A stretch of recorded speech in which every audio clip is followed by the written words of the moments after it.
Tapos ko na katingin yung mga damo, yung susunod ko na proseso, i-sprayhan ko na yung tinating ko na damo para itong spray para sa anti-grass, para mamatay yung mga damo.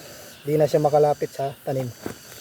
Itong anti-grass na chemical, gawa dito rin sa Korea. Dito rin to nagawa sa Korea na pang-spray na chemical.